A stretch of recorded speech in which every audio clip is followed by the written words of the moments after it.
Arnold एक royal Prince है जिसे सब टैलेंटलेस समझते थे, लेकिन अर्नोल्ड एक्चुअल में एक एसएस रैंक एडवेंचरर है जिसे सबसे पावरफुल एंशिएंट मैजिक आता है। पर वो अपनी आइडेंटिटी और पावर्स को छुपा के रखता है क्योंकि वो नहीं चाहता कि सभी लोग उसे राजा बना दे। पूरा एनीमे देखेंगे, लेकिन उससे पहले चैनल को सब्सक्राइब जरूर से कर लेना और वीडियो को हाइप कर देना। एपिसोड की शुरुआत में हम एक मॉन्स्टर को देखते हैं। अर्नोल्ड उसे मारने के लिए आया हुआ था, पर तभी पीछे से उसका बटलर सेबस आके रिक्वेस्ट करता है कि प्लीज कासल में वापस चलिए। अर्नोल्ड कहता है, मैंने कहा था ना सेबस कि मुझ पे नजर मत रखा करो। वो कहता है, पर मुझे इसकी आदत हो गई है। अर्नोल्ड उससे पूछता है कि अब क्या बात है। सेबस बताता है कि जनरल डोमिनिक मर गए हैं। वो सरप्राइज होके पूछता है, क्या उनकी हत्या हुई है। सेबस क्लियर करता है कि इस बारे में ज्यादा डिटेल्स नहीं है, लेकिन मुझे लगता है कि किलर को ढूंढने की कोई भी कोशिश नहीं होगी। वो कहता है, ठीक है, मैं अपना काम खत्म करके कासल वापस आ जाऊंगा। तभी अर्नोल्ड अपना रूप बदल लेता है। ये देख के सेबस पूछता है कि इसकी क्या जरूरत थी, हमारे आसपास तो कोई भी नहीं है। वो कहता है, मैं नहीं चाहता कि किसी को भी पता चले कि एक प्रिंस एडवेंचरर बन के घूम रहा है। सेबस उसे वार्न करते हुए समझाता है कि अगर आप इस सब चीजों का रिस्क समझ रहे हैं तो फिर ऐसी हरकतें ही मत करो, क्योंकि आप एड्रासी एम्पायर के 7th Prince Arnold racks Elder हो। वो कहता है, लेकिन लोग मुझे इंसिपिड प्रिंस कहते हैं, यानी ऐसा प्रिंस जिसके अंदर कोई खास टैलेंट नहीं है। क्योंकि मेरा छोटा भाई हद से ज्यादा टैलेंटेड है, इसीलिए मैं जो चाहूँ वही करूँगा। और वैसे भी अभी मैं अर्नोल्ड नहीं हूँ, बल्कि फिलहाल मैं एसएस रैंक एडवेंचरर सिल्वर हूँ। और वो उस मॉन्स्टर के सामने आके पूछता है कि क्या बात है, खो गए हो क्या। वो मॉन्स्टर दहाड़ता हुआ उस पर हमला करने आता है, पर अर्नोल्ड कहता है कि माफ करना, मेरे पास खेलने का टाइम नहीं है। और वो उसे अपनी मैजिक से हवा में उठाता है और काफी पावरफुल स्पेल से उसके चीथड़े उड़ा देता है। अब वो इंपीरियल कैपिटल की एडवेंचरर्स गिल्ड में आता है। वहाँ लोग देख के हैरान थे कि वो किंग मिनाटोर का हॉर्न लेके आया है। उन्हें यकीन ही नहीं हो रहा था कि ये इसने अकेले किया। रिसेप्शनिस्ट उसकी तारीफ करती है और उसके बदले उसे काफी सारे पैसे देती है। सिल्वर उसका शुक्रिया अदा करता है। रिसेप्शनिस्ट उससे कहती है कि हमारी ब्रांच में कॉन्टिनेंट के टॉप 5 एसएस रैंक एडवेंचरर्स में से एक को यहाँ पे देखना हमारे लिए बड़ी इज्जत की बात है। सिल्वर उसे कुछ पैसे देता है और वहाँ बैठे सभी लोगों की पार्टी करवा देता है, जिससे सभी लोग खुश हो जाते हैं। फिर वो कहता है कि अगली बार कोई भी डिफिकल्टी रिक्वेस्ट आए तो सबसे पहले मुझे ही बताना, जिस पर वो हाँ कहती है। ये काम निपटाने के बाद वो वापस अपने रियल फॉर्म में आता है ताकि वो अपने प्रिंस वाले काम निपटा सके। वो टेलीपोर्टेशन सर्कल खोलता है और सीधा इंपीरियल स्वॉर्ड के कासल में पहुँचता है। यहाँ पे 8th इंपीरियल प्रिंस लियोनार्ड, उसकी मेड और सेबस थे। अर्नोल्ड कहता है कि मैंने सुना जनरल डोमिनिक मारे गए। लियो कहता है, और वो भी बस इसीलिए क्योंकि वो मेरे साइड थे। अर्नोल्ड बोलता है कि तुम्हारे पास अलायंस बनाने का तरीका है। वैसे वो कौन था, एरिक, ज़ांड्रा या गॉर्डन। वो कहता है, मुझे नहीं पता। अर्नोल्ड पूछता है, तो फिर अब तुम क्या करोगे। वो कहता है, कुछ नहीं, क्योंकि मैं अपने ही परिवार के अंदर लड़ाई नहीं चाहता। अर्नोल्ड कहता है कि मुझे पता है तुम नहीं चाहते, लेकिन अगर अपने थ्रोन की लड़ाई में नहीं उतरोगे तो तुम मारे जाओगे और फिर मेरा और माँ का भी यही हाल होगा। लियो कहता है, जानता हूँ, माफ करना। वो कहता है, सॉरी बोलने से कुछ नहीं होगा, अपनी राय साफ साफ रखो। तो लियो अपना सीरियस फैसला सुनाता है कि मैं थ्रोन के लिए लड़ूंगा। ये सुन के अर्नोल्ड खुश था। वो कहता है कि इसमें मैं तुम्हारी मदद करूंगा और तुम एम्परर बनोगे, इसीलिए सबसे पहले अपनी फोर्स बनाओ ताकि दुश्मन तुम्हें थ्रेटन न कर सके। लियो हाँ करता है और पूछता है कि तुम क्या करोगे भाई। वो कहता है कि मैं तुम्हारे लिए एलाइज ढूंढूंगा, पर ज्यादा उम्मीद मत रखना, क्योंकि ऑलमोस्ट सभी पावरफुल नोबल और मिनिस्टर्स पहले से ही 3 प्रिंसेस के फैक्शंस में हैं। लियो कहता है, जानता हूँ, और उसका शुक्रिया अदा करता है और बोलता है कि मुझे लगता है तुम ही एम्परर बनने के ज्यादा लायक हो। अर्नोल्ड कहता है, तुम्हें सच में मैं इस टाइप का आदमी लगता हूँ क्या। मैं तो एक सुंदर बीवी के साथ आराम की जिंदगी जीना चाहता हूँ और ये प्लान मैं पहले ही बना चुका हूँ, और इसके लिए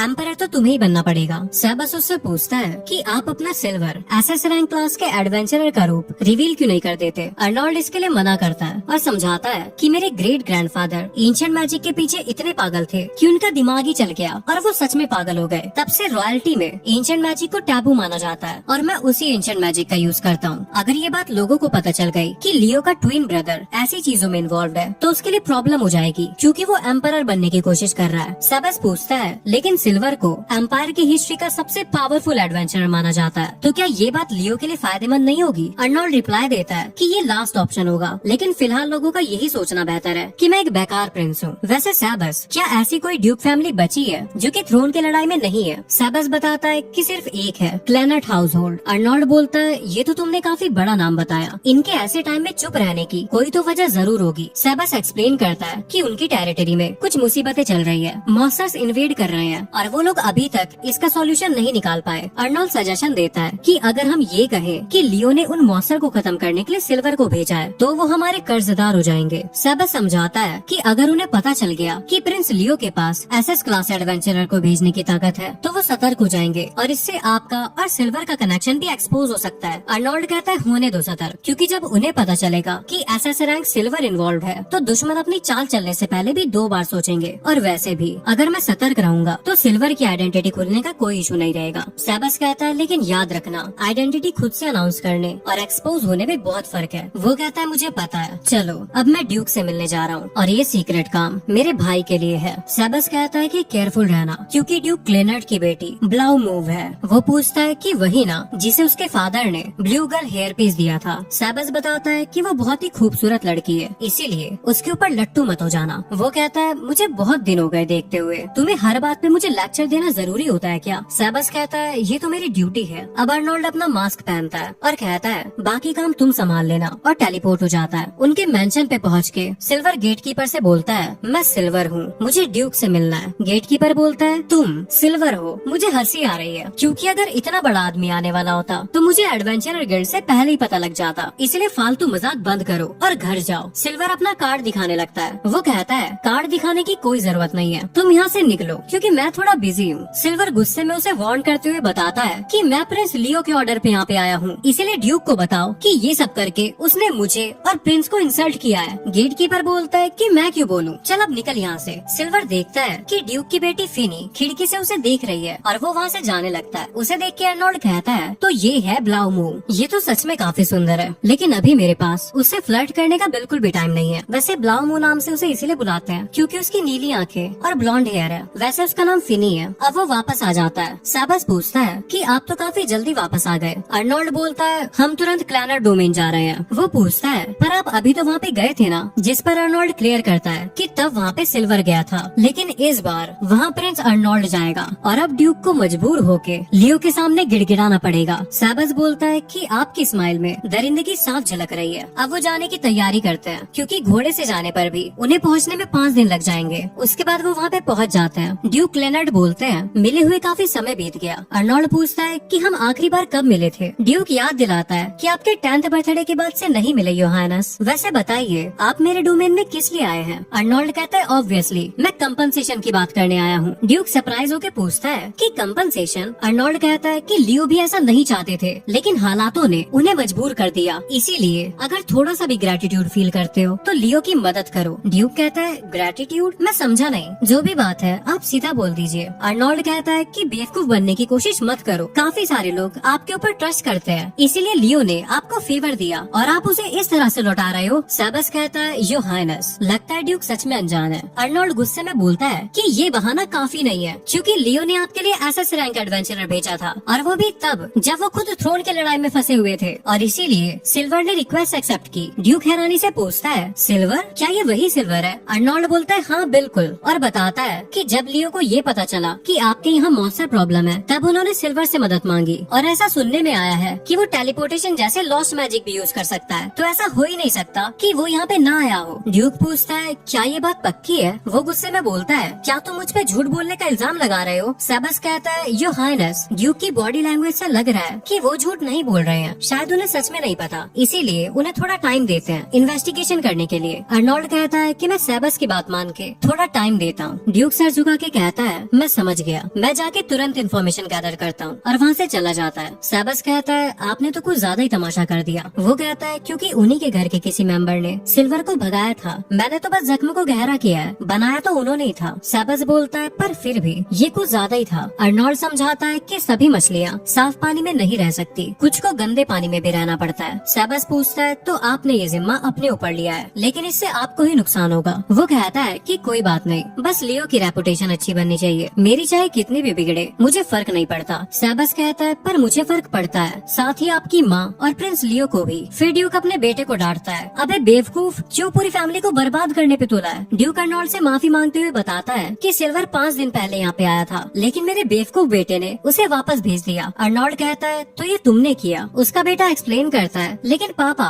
एसएस क्लास का एडवेंचरर अचानक से आ जाएगा, मैंने सोचा भी नहीं था, इसीलिए मुझे लगा कि वो कोई बहरूपिया है। ड्यूक कहता है कि चुप कर, अब क्या मैं तुझ पे इतना भी भरोसा नहीं कर सकता कि मेरी गैर हाजिरी में तो दरवाजे की भी देखभाल न कर सके? वो कहता है लेकिन आपने ही कहा था ना कि फिनी से मिलने आने वालों को भगा देना। ड्यूक गुस्से में बोलता है पर मैंने तुझे एसएस रैंक एडवेंचरर को भगाने करने के लिए कब कहा था? तुम्हें कम से कम उसका कार्ड तो चेक करना चाहिए था। तभी अर्नोल्ड कहता है कि ड्यूक, आपके बच्चों की गलती आप ही की गलती मानी जाएगी। ड्यूक बोलता है मैं समझ गया, पर अब माफी कैसे मांगू, मुझे समझ नहीं आ रहा। अर्नोल्ड कहता है कि आखिर तुम माफी मांगोगी भी कैसे, क्योंकि तुम्हारी वजह से सिल्वर अब हमारे साथ कभी काम नहीं करेगा। तो बताओ इसे कैसे कंपनसेट करोगे? ड्यूक कहता है कि इसके लिए आप मेरा सर काट दीजिए। वो कहता है मुझे तुम्हारा सर नहीं चाहिए और न ही तुम्हारे नालायक बेटे का, मुझे कुछ और देना पड़ेगा। ड्यूक हेल्पलेस होकर पूछता है कि क्या मैं क्या दूं? अर्नोल्ड कहता है कुछ ऐसा वैल्यूएबल जो कि ड्यूक के लिए भी कीमती हो और साथ में मेरे और लियो के लिए भी। तभी फिनी आगे आती है और कहती है आप मुझे ले लीजिए और मेरे पापा और भाई को माफ कर दीजिए योर हाइनेस। ड्यूक बोलता है ये तुम क्या कह रही हो योर हाइनेस, आप इसे माफ कर दीजिए, मेरी बेटी अभी भी बच्ची है। वो कहती है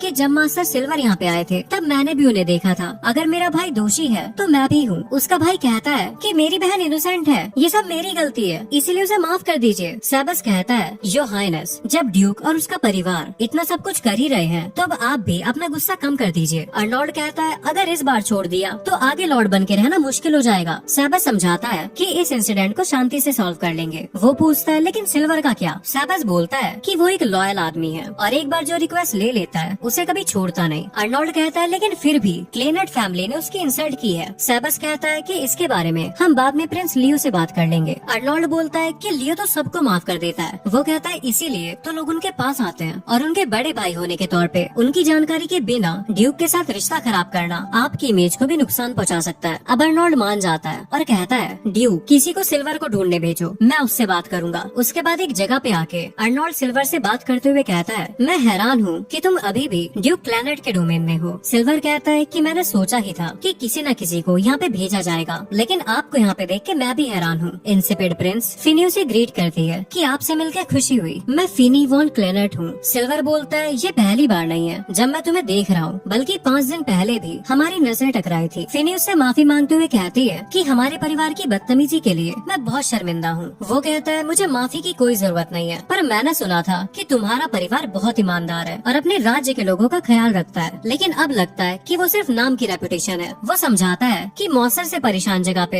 एडवेंचर्स का आना कोई नई बात नहीं है, और अगर तुम्हारे परिवार के लोगों को प्रजा की इतनी चिंता होती तो फिर चाहे कोई भी एडवेंचरर आता तुम्हें उसे एक्सेप्ट करने के लिए रेडी रहना चाहिए था। पर तुम्हारे भाई ने मुझे सिर्फ इसीलिए भगा दिया क्योंकि ड्यूक ऐसे किसी के अचानक आने के लिए तैयार नहीं थे। फिनी बोलती है कि आप बिल्कुल सही कह रहे हैं, ये क्लैनेट फैमिली की ही गलती है। तभी अर्नोल्ड सिल्वर से पूछता है तो क्या तुम ये रिक्वेस्ट फिर से एक्सेप्ट करोगे? सिल्वर बोलता है कि अगर नहीं करनी होती तो मैं यहाँ पे आता ही नहीं, लेकिन उससे पहले एक बात कंफर्म कर लूं, क्या तुम ड्यूक को अपने साइड कर पाए? अर्नोल्ड बोलता है कि अभी तक कोई प्रॉमिस तो नहीं मिला। वो कहता है तुम सच में एक फीके प्रिंस हो, अपने भाई से बिल्कुल अलग। अर्नोल्ड कहता है कि हमें ड्यूक का सपोर्ट जरूर मिलेगा, मैं ये भरोसा दिलाता हूँ। वो कहता है कि उनका पूरा और पक्का सपोर्ट होना चाहिए, मैं तब जाके रिक्वेस्ट पूरी करूंगा। चलो एक काम करो, तुम उनसे वचन लिखवा लो ताकि बाद में वो धोखा न दे सके। फिनी कहती है कि मेरे फादर ऐसा कभी नहीं करेंगे। अर्नोल्ड पूछता है कि अगर वो प्रॉमिस ना करे तो क्या तुम हमारी हेल्प नहीं करोगे? वो कहता है ऑब्वियसली नहीं करूंगा। अब अर्नोल्ड उससे रिक्वेस्ट करने लगता है कि प्लीज आप मॉन्स्टर को खत्म करने की रिक्वेस्ट ले लीजिए, मैं ड्यूक को हमारे साइड करवाने का वादा करता हूँ। वो कहता है तुम मुझे एक टैलेंटलेस प्रिंस पर भरोसा करने को कह रहे हो, तुम्हें अंदाजा भी है कि तुमने मुझे कितना मुश्किल काम दिया है। वो कहता है कि मैं जानता हूँ और सर झुका के कहता है लेकिन फिर भी मैं आपसे रिक्वेस्ट करता हूँ। ये देख के फिनी इम्प्रेस और शॉक दोनों हो जाती है क्योंकि ऑब्वियसली वो उनके लिए सर झुका रहा है। सिल्वर बोलता है कि तुम इतनी जल्दी सर झुका देते हो, लगता है तुम अपने रॉयल्टी होने का घमंड नहीं रखते। वो कहता है कि मैं आपके ट्रस्ट के लायक तो नहीं हूँ, पर फिर भी प्लीज मॉन्स्टर्स को खत्म कर दीजिए। सिल्वर कहता है ठीक है, एक एडवेंचरर होने के नाते मैं मॉन्स्टर्स को ऐसे घूमने नहीं दे सकता, इसीलिए मैं ये रिक्वेस्ट एक्सेप्ट करता हूँ। लेकिन लेडी फिनी, मैं इस बात पे भरोसा कर रहा हूँ कि ड्यूक की फैमिली प्रिंस के साथ है, वरना याद रखना कि मैं ये हेल्प कभी ना करता। फिनी उसकी हेल्प के लिए शुक्रिया अदा करती है और कहती है हम आपकी उम्मीदों पे खरा उतरेंगे। प्रिंसेस को घोड़ा गाड़ी में बिठाने के बाद अर्नोल्ड बोलता है कि आपने इल्यूजन मैजिक से सिल्वर का फेक इमेज बना के जो नाटक किया है वो कमाल का था। वो कहता है चलो काम तो बन गया, और वो सोच रही है कि ये असली था। अब गाड़ी में फिनी बोलती है कि आपने जो भी किया उसका शुक्रिया। अर्नोल्ड कहता है किस बात का? वो कहती है आपने हमारे लोगों की हेल्प के लिए अपना सर झुकाया और इसीलिए मैं आपकी आभारी हूँ। मैंने आपको गलत समझा था योर हाइनेस, मुझे लगा कि आप बहुत खौफनाक हो, लेकिन आप ऐसे बिल्कुल भी नहीं है। अर्नोल्ड कहता है कि ये भी एक गलत फहमी है क्योंकि मैंने अपने लिए सर झुकाया था। वो कहती है भले ही मैंने गलत समझा हो, लेकिन मैं यही समझना चाहती हूँ आप इसके लिए मुझे माफ तो कर देंगे ना? और वो लड़की हमारे प्रिंस के प्यार में पड़ जाती है। लॉन्डी की दरिंदगी देख रहे हो, एक तीर से 2 निशाने मार दिए, वो भी ड्रामेबाजी करके। पर उस लड़की की स्माइल देख के अर्नोल्ड के लिए समय रुक सा गया था और उसे वो पल याद आने लगता है जब उसने मैट्योर शावर देखा था। सेबस ये सब नोटिस कर रहा था और वो उससे पूछता है कि आप पहले थोड़े खोए खोए से लग रहे थे। शायद आपको वही मैट्योर शावर याद आया होगा जो कि आपने अपनी मॉम और अपने भाई के साथ देखा था और उस दिन आप काफी खुश हुए थे। शायद फिनी की स्माइल में भी आपको वही खुशी मिली जो आपको उस दिन मिली थी। अर्नोल्ड कहता है कि बकवास बंद करो। वो माफी मांगता है और बताता है कि यहाँ पे काफी गड़बड़ चल रही है क्योंकि यहाँ पे एक पार्टी भेजी गई थी जिसमें 2 ए रैंक के और 4 बी रैंक के एडवेंचर्स को भेजा गया था, लेकिन फिर भी कुछ नहीं हुआ। सिल्वर उसे एक्सप्लेन करता है कि हर स्लाइम अलग से खतरा नहीं है, बल्कि जो मदर स्लाइम है वो रोज नए स्लाइम को पैदा कर रही है, इसीलिए सोर्स खत्म किए बिना ये सब नहीं रुकेंगे। सेबस पूछता है और जो एडवेंचर्स पहले से रिक्वेस्ट एक्सेप्ट कर चुके हैं आप उन्हें कैसे समझाओगे? वो कहता है ये सब मैं खुद देख लूंगा और टेलीपोर्ट हो जाता है। इधर कुछ एडवेंचरर्स स्लाइम को मार रहे थे और अब वो आराम करने जा रहे थे, पर तभी उनका लीडर एबल सिल्वर को देख के बोलता है, अरे वाह, आज हम एक एसएस क्लास एडवेंचर की मौजूदगी में हैं। वो अपना इंट्रोडक्शन देते हुए बताता है कि मैं इनका लीडर हूँ, ए रैंक एडवेंचरर, लेकिन आपकी नजरों में तो अभी एक बच्चा ही हूँ। सिल्वर उससे हाथ मिलाता है और बोलता है कि ड्यूक ने मुझे आपके बारे में बताया था। एबल कहता है कि हम लोग भी एडवेंचरर्स हैं और इसीलिए हम यहाँ से ऐसे ही पीछे नहीं हट सकते। आप हमारी बात समझ रहे हैं ना? सिल्वर कहता है हाँ मैं समझ रहा हूँ। एबल पूछता है तो फिर आप यहाँ पे क्यों आए हो? क्योंकि आपके जैसे एडवेंचरर्स को तो रिक्वेस्ट की कोई कमी नहीं होती। सिल्वर बोलता है मैं समझ रहा हूँ कि तुम क्या कहना चाहते हो, लेकिन क्या तुम लोग अभी तक इस सिचुएशन को हैंडल कर पाए? एक लड़की बताती है कि मदर स्लाइम बहुत बड़ी हो चुकी है और हम उसके ऊपर जानलेवा हमला नहीं कर पा रहे क्योंकि हमारे पास फायर पावर नहीं है। सिल्वर ऑप्शन देते हुए समझाता है कि अगर तुम मुझे रिक्वेस्ट से दूर रखना चाहते हो तो ठीक है, लेकिन फिर मुझे गिल्ड को रिपोर्ट करके एक इमरजेंसी क्वेस्ट इशू करवाना पड़ेगा और उसे एक्सेप्ट करके मैं वापस आऊंगा। और अगर इस सब के बीच तुम उसे खत्म कर सको तो मैं तुम्हें नहीं रोकूंगा, या फिर तुम मुझे मदर स्लाइम को हैंडल करने दो क्योंकि एक एडवेंचरर होने के नाते मैं और डैमेज नहीं होने दे सकता। एबल इस पर राजी हो जाता है क्योंकि वैसे भी मदर स्लाइम को मारना उनके बस की बात नहीं थी। वो कहता है कि जो आपकी मर्जी आप वो करो और अपनी टीम से माफी मांगता है, पर सिल्वर उन्हें अप्रिशिएट करते हुए बोलता है कि तुम लोगों की वजह से ही डैमेज और ज्यादा नहीं फैला, तुमने काफी अच्छा काम किया और गिल्ड को भी तुम्हारा आभारी होना चाहिए। एबल कहता है कि मैंने सोचा नहीं था कि कभी कोई एसएस क्लास का एडवेंचरर हमारी तारीफ करेगा। सिल्वर कहता है तुम इसे सरकाज़म मत समझना, मैं सच में तुम्हारा आभारी हूँ, इसीलिए अगर कभी भी कोई भी जरूरत पड़े तो तुम मेरे पास कैपिटल ब्रांच में आ जाना, जो हो सकेगा मैं करूँगा। अब वो वहीं खड़े होके अपना हाथ उठाता है। उस लड़की को समझ नहीं आ रहा था कि आखिर वो कर क्या रहा है क्योंकि उसे तो जाके मदर स्लाइम को खत्म करना था, पर सिल्वर एक स्पेल कास्ट करते हुए बोलता है मैं स्वर्ग की इच्छा का दूत हूँ, मैं स्वर्ग और पृथ्वी के नियमों से जुड़ा हूँ। मेरे दुश्मन कांप उठे और मासूम खुश हो जाएं। मेरे शब्द भगवान के शब्द हैं, मेरा प्रहार भगवान का प्रहार है और मेरी उंगलियों में वो आग है जो स्वर्ग को जला देती है। ये स्पेल देख के एबल बोलता है ये तो एंशिएंट मैजिक है और उसके एग्जीक्यूशन प्रोमिनेंस मैजिक से इतनी ज्यादा आग निकलती है कि वो उस पूरे इलाके को जला देता है जिसमें मदर स्लाइम के साथ बाकी सभी स्लाइम का भी नामो निशान मिट गया था। वो एबल से कहता है क्या तुम लोग क्वेस्ट कंप्लीट की रिक्वेस्ट कर दोगे? एबल कहता है कि तुम्हें जाना चाहिए, तुमने ड्यूक के डोमेन को बचाया है, तुम एक हीरो हो। वो कहता है कि माफ करना पर मेरा हीरो बनने में कोई इंटरेस्ट नहीं है, इसलिए बाकी का काम तुम संभाल लेना। वो टेलीपोर्ट होके वापस मेंशन में आता है। उसने दरवाजे पे लिखा हुआ था कि प्रिंस अंदर काम कर रहे हैं, इसीलिए कोई भी अंदर ना आए, पर जैसे ही वो अपना मास्क उतारता है फिनी उसे देख लेती है और वो ये देख के हैरान थी कि प्रिंस अर्नोल्ड ही सिल्वर है। और इसी के साथ ये एपिसोड यहीं पे एंड हो जाता है। नेक्स्ट एपिसोड देखने के लिए चैनल को सब्सक्राइब जरूर से कर लेना।